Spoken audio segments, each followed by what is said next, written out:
If you are about to book your hair transplant, stop. First, you have to make sure these 4 things are in check.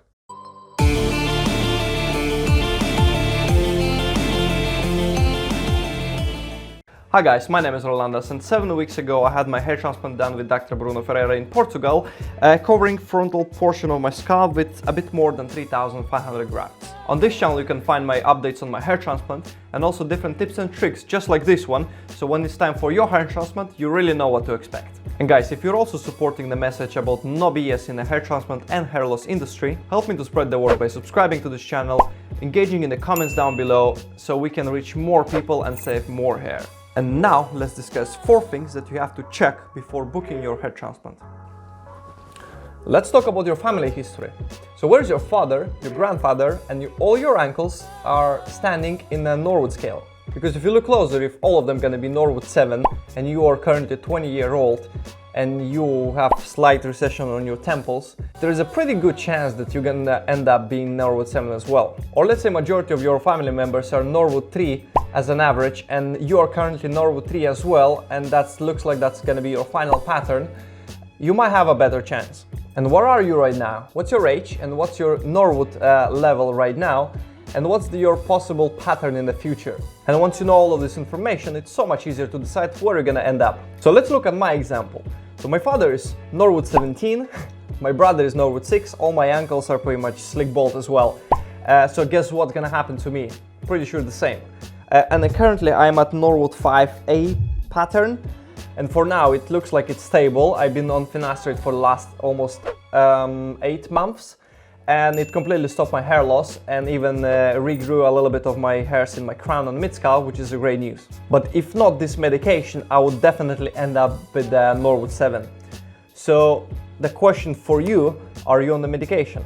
You absolutely have to be on finasteride at least 6 months before your hair transplant, because you never know if it's gonna work for you or not. What if you have just a slight recession on your temples over here, but you're destined to be Norwood 7, and you're still young, and you get the transplant done in the front over here, and then because you're not on the medication, you're gonna recede even further, and you then gonna have these 2 horns sticking over here.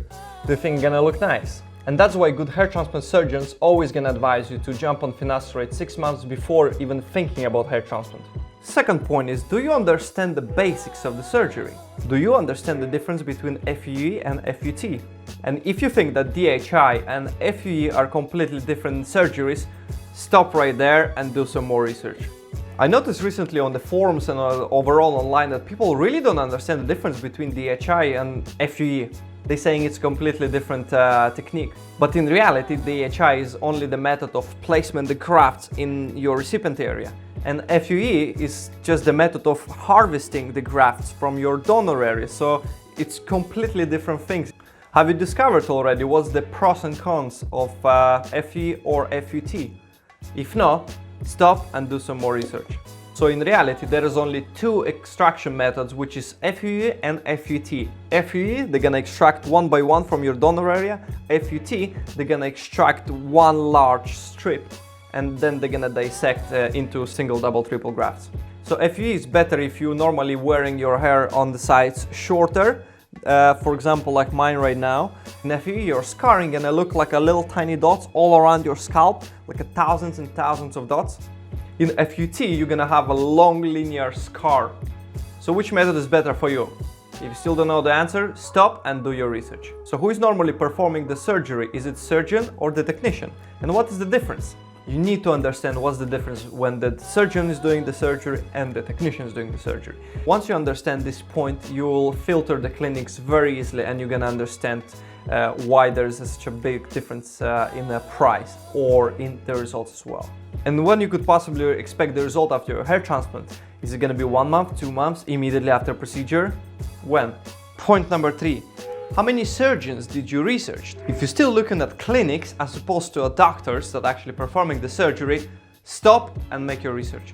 And I'll do a separate video on how to look for a good surgeon in one of my next videos. If you research a couple of surgeons or clinics so far and you think you've done your research, stop and do some more research. The reality is you really need to know what is out there, because if you're gonna go to the first clinic that's gonna be down the street, most probably you're gonna be fucked.